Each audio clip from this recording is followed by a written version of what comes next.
This is the podcast overview for week 4. We will be covering chapter 3, stress and the nervous system. So this is your to-do list for the week, and I do recommend that you work on things in the order that I've put them there. It makes the most sense in terms of taking in the material in the best possible way. So here are your objectives for this chapter. If you'd like an overview of these, you can click here and I have a podcast overview of these.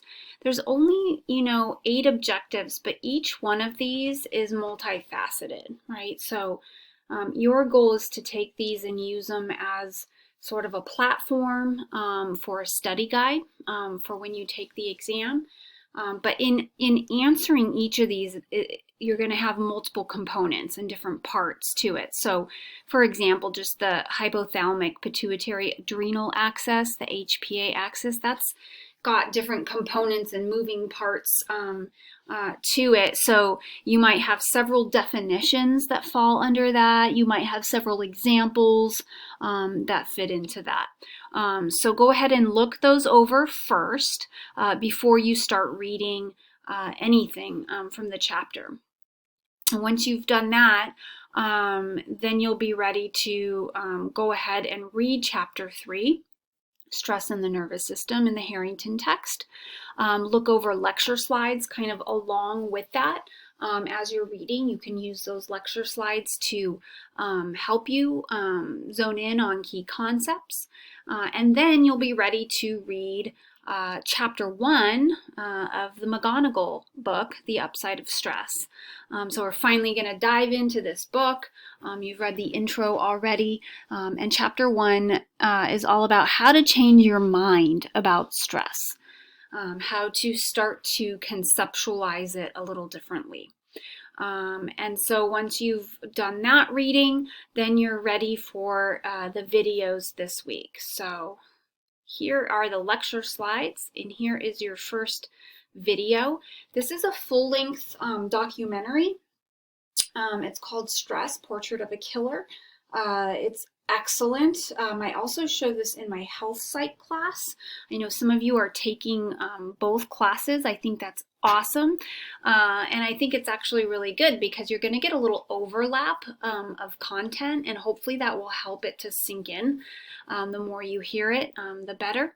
But this documentary is going to be really essential for chapters 3 through 5, and really for the entire semester is what I put here. I've attached a worksheet so you can download that and print it out and use it to help you follow along the video.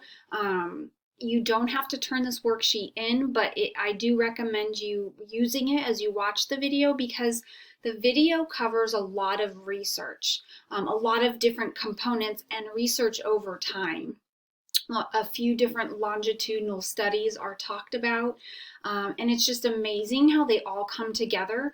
But this is one of those videos where you may need to, watch different parts of it again. But I think if you have the worksheet, it's going to help you follow along with some of the key findings that I really want you to get.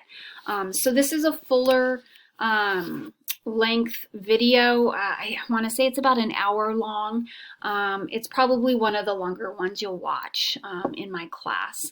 But don't miss watching that. It's going to be essential for the discussion posting, but also just for understanding the topic, which is how does stress affect the nervous system, and how does the nervous system deal with stress? How is it designed to, handle traumatic stressors or chronic stressors, or is it?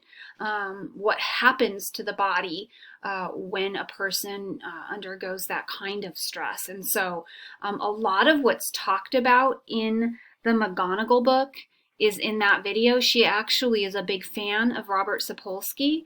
Dr. Sapolsky's research is one of the key highlights of the entire documentary. It really goes into detail about his work with baboons and what he found out. Some groundbreaking research about our nervous system and how it responds to stress.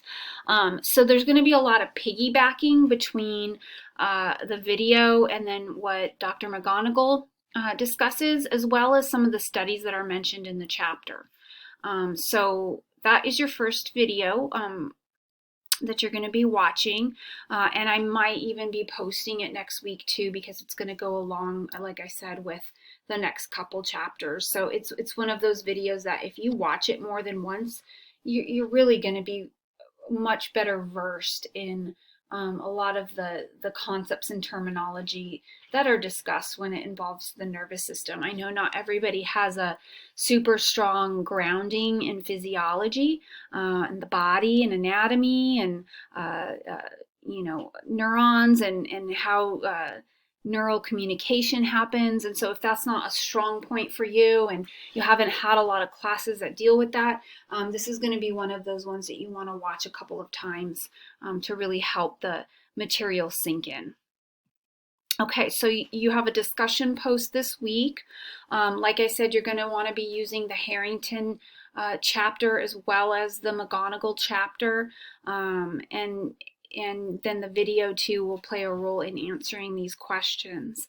I've put the cite as you write instructions here, so if any of you got comments back or feedback on your last posts about needing to cite correctly in APA format, you'll want to check this and just see the examples I put there for you and make sure that you're citing when you're using resources to support your writing, that your citing looks like the examples here look like. Okay, I try to make it really easy. It's just a one-page document to help you with that.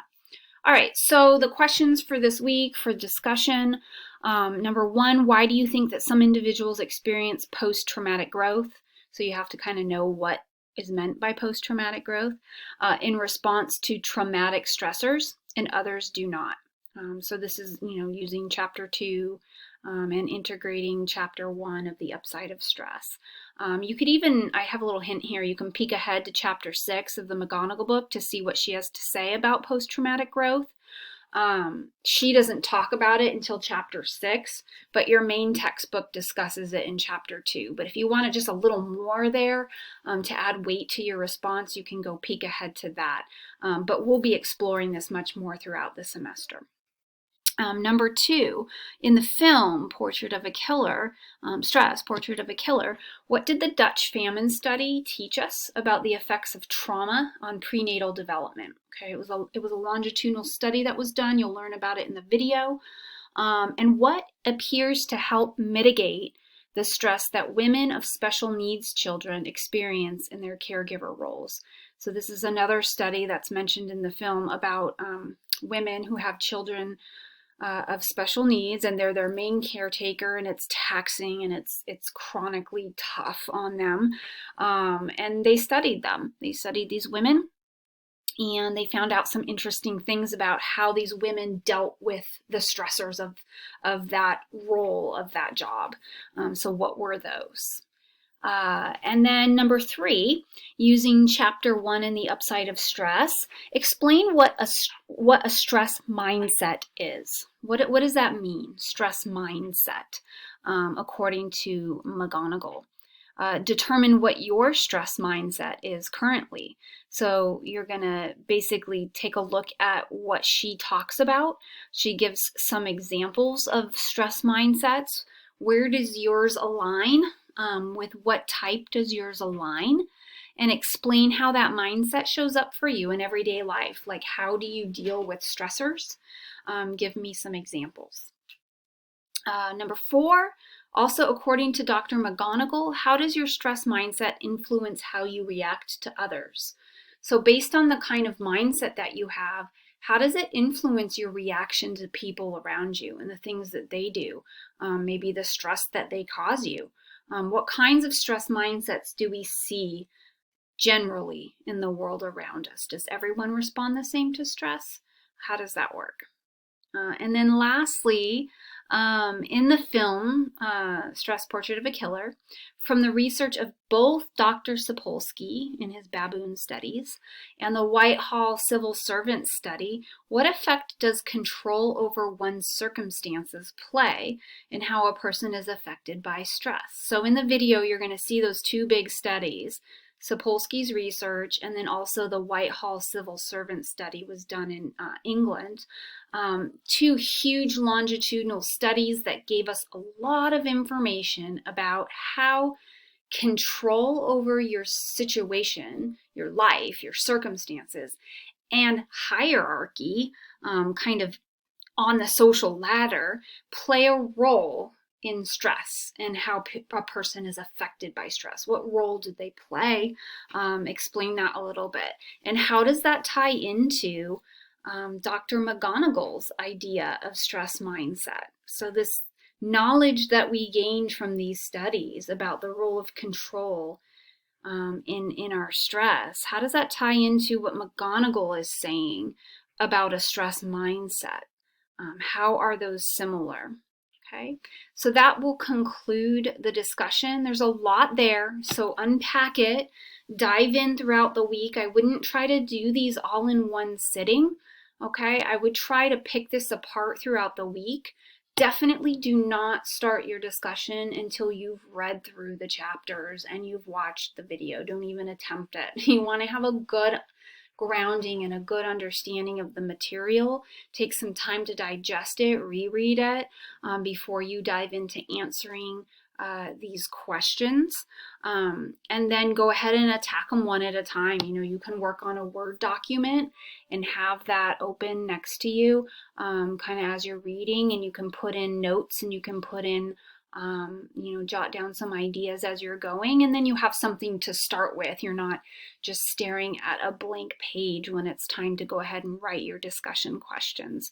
That would be my advice. My other piece of advice is if you need any help working through the concepts or you have any questions, please feel free to reach out to me via email and we can set up a Zoom session. I've Zoomed with a couple students already about just concepts for the class, class-related material. So please keep that in mind if you're having any trouble understanding any of the material. I can definitely help you there. Okay, have a great week, everybody.